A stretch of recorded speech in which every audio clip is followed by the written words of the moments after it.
चुनरी बुझाला बदरिया चेहरा बुझाला चांद हो। मनोज तिवारी सर बहुत खुश हुए। उन्हें ऐसा लगा कि मतलब उन्होंने सबके सामने बताया कि ये एक ऐसा सिंगर है जो किसी टाइप के भी गाने गा सकता है। कल्पना मैम को भी बहुत पसंद आया। निरहुआ सर जी ने बहुत कुछ बोला कि मतलब आपका गाना बहुत पसंद आया, बहुत सारी शुभकामनाएं आगे जा कर के आपको।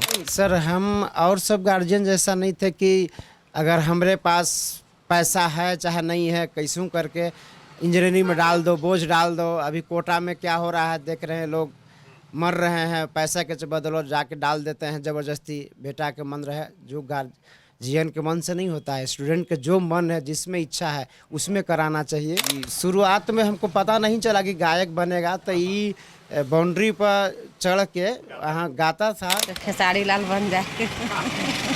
खेसारी लाल बन जाएगा। हाँ। रांची के बंदगढ़ी दीपा टोली के रहने वाले अंशु राज का चयन भोजपुरी सिनेमा चैनल पर आने वाले कार्यक्रम सूर संग्राम में हुआ है।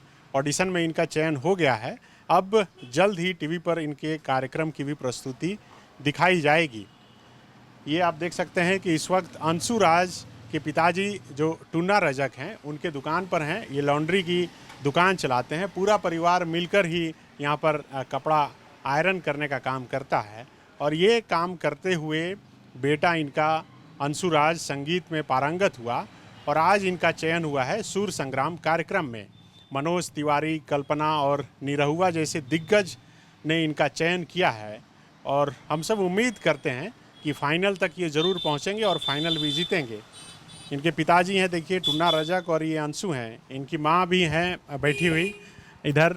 अंशु, पहले तो बहुत बधाई आपको। जी धन्यवाद। अभी आपका सिर्फ ऑडिशन में हुआ है? जी ऑडिशन में हुआ है। अच्छा, तो ये अब कब से शुरू हो जाएगा प्रसारण इसका?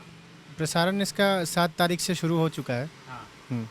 तो इसमें तो सिर्फ भोजपुरी गाना होता है नहीं? जी भोजपुरी गाने होते तो आप हैं। कौन सा गाना गाए कि आपका एकदम सिलेक्शन हो गया? और सबसे अधिक तारीफ तीनों जज में से कौन किया? तीनों ही जज बहुत खुश हुए। मतलब उन्हें बहुत पसंद आया मेरा गाना। मैंने पवन भैया का गाना गाया था, चुनरी बुझाला बदरिया। हाँ। तो उसी गाने से मेरा चयन हुआ। उस एक आख लाइन सुना सकते हैं? चुनरी बुझाला बदरिया चेहरा बुझाला चांद हो। चुनरी बुझाला बदरिया चेहरा बुझाला चांद हो। ओझल हो जाए कबो झिल मिलाए, ओझल हो जाए कबो झिल मिलाए, अलऊ के तमारे ला जान हो। चुनरी बुझाला बदरिया चेहरा। जी यही गाए थे? क्या जी। बोले जज लोग? कौन सबसे अधिक तारीफ किया? मनोज तिवारी सर बहुत खुश हुए। उन्हें ऐसा लगा कि मतलब उन्होंने सबके सामने बताया कि ये एक ऐसा सिंगर है जो किसी टाइप के भी गाने गा सकता है। हाँ। वो उन्होंने ऐसा कमेंट दिया। बाकी कल्पना मैम को भी बहुत पसंद आया। निरहुआ सर जी ने बहुत कुछ बोला कि मतलब आपका गाना बहुत पसंद आया, बहुत सारी शुभकामनाएं आगे जा कर के आपको। वैसा तो कुछ। कहाँ तक पढ़ाई लिखाई की आप? मेरी अभी 12th कंप्लीट हुई है। मैंने अभी BA में मतलब अपना दाखिला करवाया है DSPMU में। शुरू से सिंगर बनना चाहते थे कि पापा का दबाव था कि पढ़ लिख कर कुछ नौकरी वोकरी करो? नहीं, पापा का वैसा कुछ दबाव नहीं था। पापा का मतलब मेन मोटिव यही था कि किसी भी फील्ड में बनो, लेकिन मतलब अपने मुकाम को हासिल कर लो। उनका कोई दबाव नहीं था कि मतलब जैसे हर पेरेंट्स करते हैं कि सरकारी नौकरी ही करना है, वैसा कुछ दबाव नहीं था। शुरू से ही बहुत सपोर्टिव रहा, पूरा फैमिली मेरा। खुश हैं सब कोई? हाँ बिल्कुल, बहुत सब लोग खुश हैं। तो फिर कब जा रहे हैं मुंबई? अब जब उधर से कॉल आ जाएगा फिर वापस जाना होगा।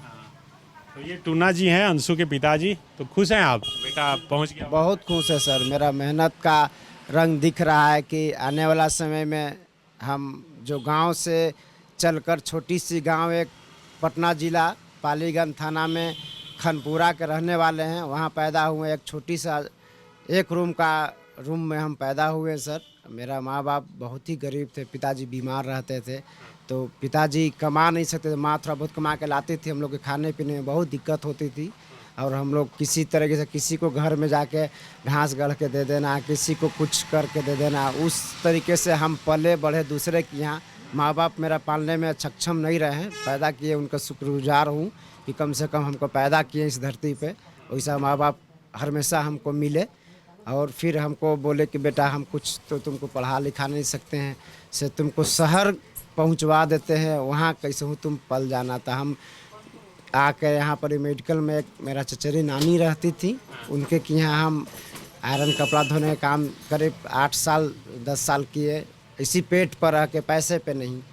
और उसके बाद फिर हमको बोली नानी कि अब तुम एक आध गो दुकान तुम खोल लो। तो यहीं पर ही चौक पर सर एक तंबू 4 गो गाड़ करके हम दुकान शुरू किए थे, 4 गो तंबू गाड़ करके, और उससे जीवन शुरुआत हो करके अभी तक सर हम यहाँ हैं। और मेरा लड़का 2 है, एक सुरेंद्रनाथ में पढ़ रहा है, एक डेवी से निकल के और अभी रांची कॉलेज में लिखवाए हैं और गायक का लाइन पे जा रहा है सर।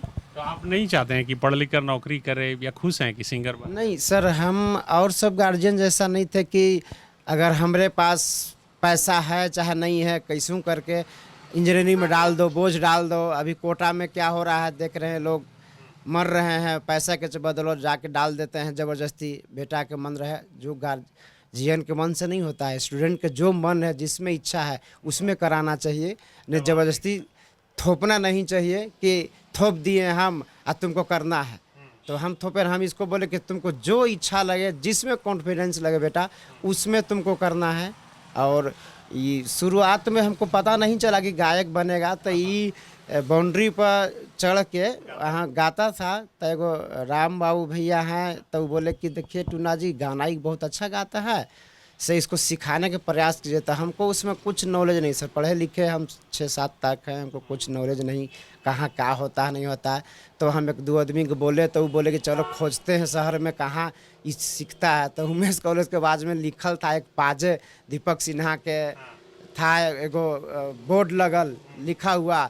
तो हम बोले कि सर फ़ोन किए उनको, वहाँ से नंबर था, तो कि सर हाँ आ जाइए ना। तो गए, तो दाखिला ले 300 रुपया से शुरू हुआ उनका फीस। तो इसका गाना देख करके वो 100 रुपये और कम कर दिए सर कि नहीं सिखाइए, बहुत अच्छे हैं। तो उनके यहाँ सीखने लगा। फिर वहाँ से और बहुत सारा बुल्लू दा के यहाँ सीखा, फिर जुल्लू मैम के यहाँ। बुल्लू दा के हालांकि हार्ट अटैक से मौत हो गया बेचारे के, न तो बहुत अच्छा रहे थे। अभी इसका और करियर अच्छा बन जाता, लेकिन तो ये आयरन वगैरह कर लेते हैं, कपड़ा की कर लेता है, धुलाई भी सब चीज़ कर लेता है सर। सब चीज़ सिखाए हैं इसको हम कि किसी चीज़ का ये दिक्कत ना हो, हम रहें ना रहें, हर चीज़ का ही इसको नॉलेज दिए हैं। मम्मी बैठी हैं पीछे? जी हाँ, तो मम्मी भी बहुत शर्मा, मम्मी भी बोलिएगी कुछ हो थोड़ा बहुत, आइए बोलिए इसको। मम्मी क्या नाम है आपका? नीलम देवी। आगे थोड़ा आवाज आएगा तब। नीलम देवी। क्या खुश हैं बेटा गया? हाँ बहुत खुश टीवी है। पर देखे? हाँ देखे। सबके बैठ के देख रहे हैं? हाँ सबको बैठ के क्या देखे। बोलना चाहेंगे? हम कुछ नहीं बोलना चाहेंगे, बस हम बहुत खुश हैं, यही बोलना चाहेंगे बस। तो आप नहीं चाह रहे थे कि बेटा डॉक्टर इंजीनियर और ये सब बने कुछ? अब उसका आगे हम लोग कुछ नहीं है। जब वो बोल दिया था कि हम बनेंगे सिंगर, तो सिंगर ही बनेगा, हाँ, उसका अलावा कुछ नहीं आप बनेगा। नहीं चाहेंगे। नहीं, अब तो सिंगर बन ही गया, तो हम क्या चाहेंगे। अब तो सब कोई मोहल्ला में बोल रहा होगा, टीवी पे आ गया तो रहा क्या बोल रहा है? बोल रहा था कि आपका बेटा का सिलेक्शन हो गया है, टीवी पे देखे। हम लोग हाँ देखे हैं, है बोल रहा था क्या सर। चाह रहे हैं, क्या बने? अब सिंगर ही बनेगा, आप क्या चाहेंगे अब। सिंगर बने? हाँ? हाँ सबसे खेसारी लाल बन जाए। खेसारी लाल बन जाए चाह रहे हाँ हैं? उन्हीं का सुनते हैं क्या आप? नहीं सुनते तो नहीं है ज़्यादा, भोजपुरिया उतना नहीं देखते हैं हम, टीवी ही देखते हैं। काम करने से फुर्सत रहेगा तब तो टीवी देखेंगे। The follow-up.in. Like, share, and subscribe.